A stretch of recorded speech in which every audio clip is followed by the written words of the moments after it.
Assalamualaikum, buenos dias, happy Isabela! Mula sa City Information Office, ako si Rehana Albani, maghahatid sa inyo ng Happy Isabela ang balita para sa araw na ito.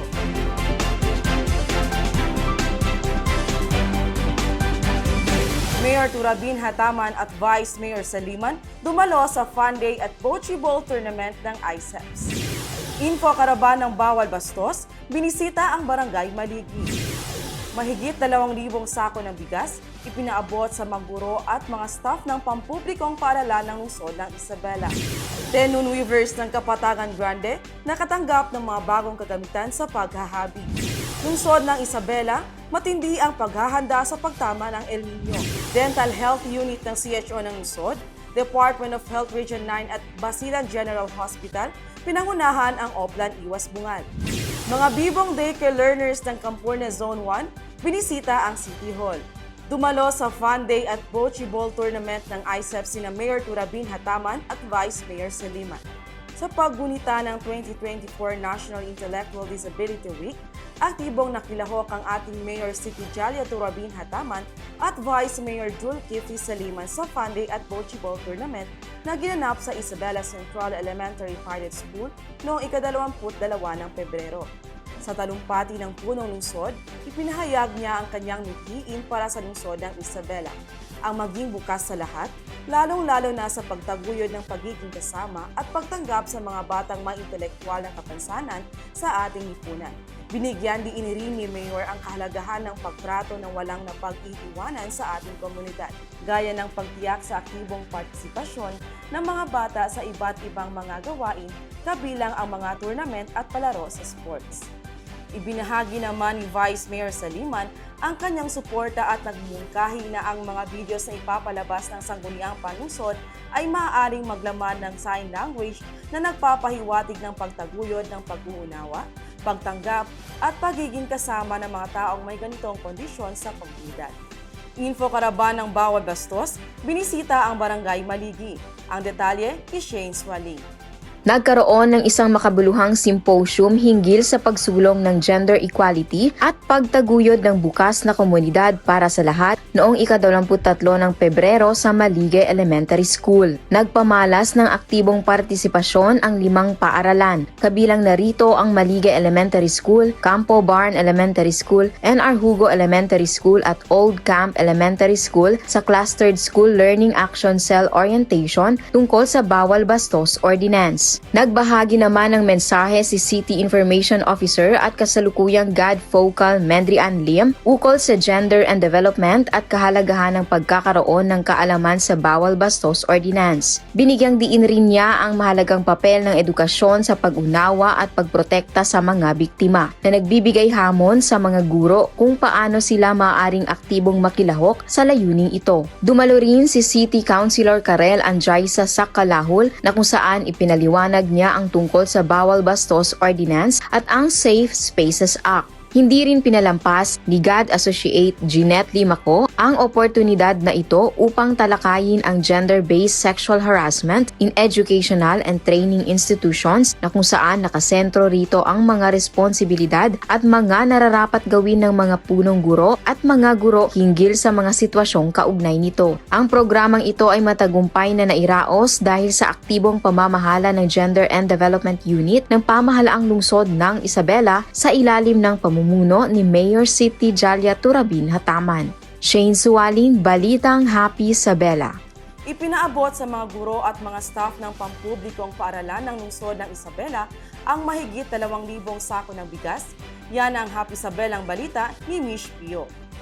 Bilang pagkilala sa hindi matatawarang sipag at dedikasyon ng mga guro ng mga pampublikong paaralan ng lungsod, nagpamalas ng pasasalamat si Mayor City Jalia Turabin Hataman sa pamamagitan ng pag-abot ng 2,500 na sako ng bigas sa DepEd Isabela City Schools Division na pinangunahan ni na SDS J. Monte Alto at ASDS Maria Laarni Villanueva noong ika-21 ng Pebrero. Ang inisyatibang ito ay pagtupad sa pangako na inihayag noong ipinagdiriwang ang World Teachers Day.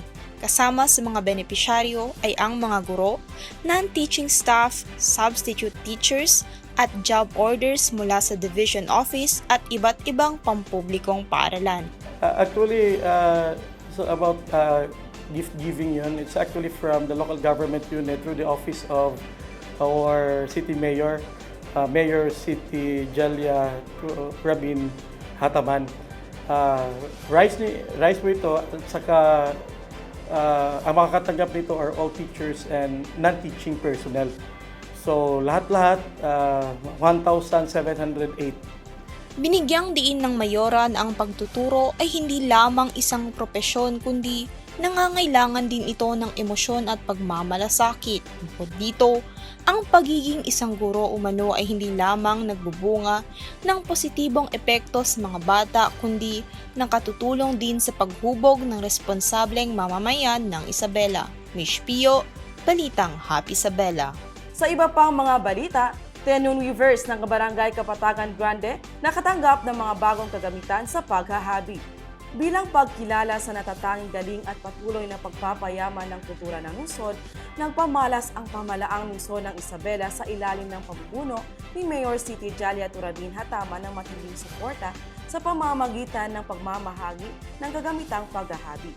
Tulad ng mga tenon weaving threads, kagamitan sa mat dyeing, at iba pa sa Tenon Women's Association ng Kapatagan Grande noong ika-23 ng Pebrero. Papasalamat po kami galing sa City Tourism Office at lalo-lalo na po sa ating Mayora kasi nakatanggap kami ng gamit sa paghabi like kilo o materyales. Thank you po ng marami kasi po nakakatulong dun po ito sa amin, lalong-lalo na po sa mga asosasyon ng Tenon Women's Association. So malaking tulong po at saka kahit papano ipalago po namin ito para makatulong po sa association namin. Kasi sa kanila yung kaalaman. So sila yung magiging guidance or yung sila yung magtuturo kung saan natin gustong dalhin yung pagtetenot at pagtetepo. So sana bigyan natin halaga si Mami. Alam ko dalawa silang members dito. So bigyan natin sila halaga dun sa pagpapalaganap ng tenon dito sa Kapatagan Grande. Ang asosasyon ay binubuo ng 30 mahusay na miyembro. Matindi ang paghahanda ng lungsod ng Isabela sa pagtama ng El Nino. Yan ang tinutukan ni Christopher Digon. Nagsimula na ang pagtama ng El Nino sa lungsod ng Isabela noong buwan ng Pebrero at inaasang magtatagal hanggang buwan ng Mayo.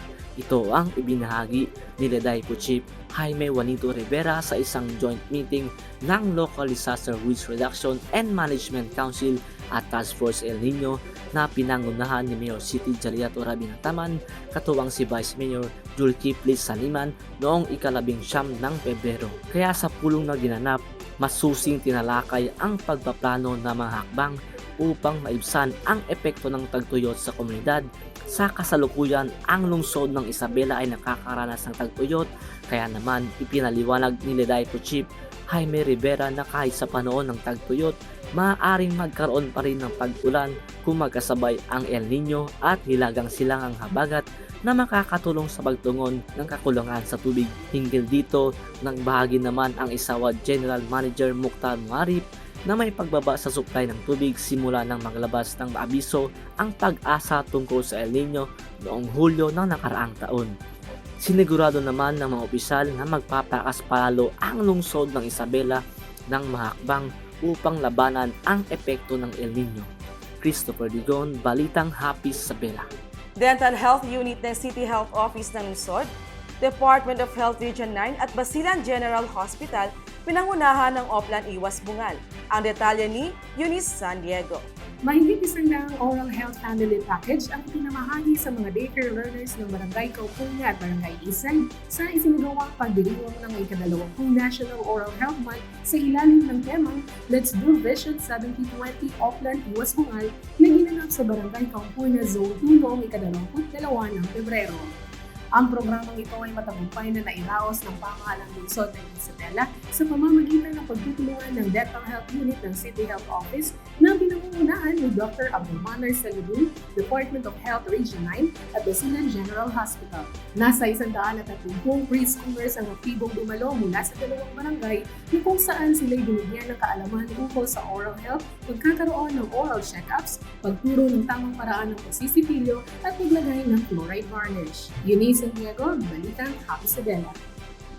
Samantala, napuno ng mga cute at bibong chikiting ang mga pasilyo at tanggapan ng bulwagang panunsod ng Isabela noong ika-21 ng Pebrero nang bumisita ang nasa 42 preschoolers mula sa Campurna Zone 1 Child Development Center. Sinamahan sila ng kanilang mga magulang sa kanilang maikling pagbisita. Ang community tour ay naglalayong magbigay ng practical na edukasyon sa mga preschoolers ng Campurna Zone 1 sa iba't ibang lugar ng pamayanan at mga community helpers. Ilan sa kanilang binisita ay ang tanggapan ng punong lungsod at ang sangguniang panungsod na nagbibigay sa mga bata ng mga karanasan at pananaw sa lokal na pamahalaan. Ang nasabing community tour ay nagsabing posible sa pagtutulungan ng Campurna Zone 1 Child Development Center sa pangunguna ni Mona Akbara at ng tanggapan ng pamamahala sa yamang tao sa pangangasiwa ni CHRMO Roselia Luna. Nagtutour po kami ngayon ng 40 preschooler. Tinutour po for community places and community helper para po ma-identify nila ang iba't ibang community places dito po sa Isabela. Kung itutour talaga natin yung mga bata mismo sa mga places, madali po nilang ma-memorize, madali po nila yung ma-identify ang iba't ibang community places at mga function po ng each office. At yan ang nakalap na Happy Isabelang balita, hatid sa inyo ng City Government of Isabela. Antabayanan ang iba pang Happy Isabelang balita sa susunod na linggo. Muli, ako si Rayhana Albani at ito ang Balitang Kahanga-hanga, Balitang Tatak Happy Isabela, Balitang Happy Isabela.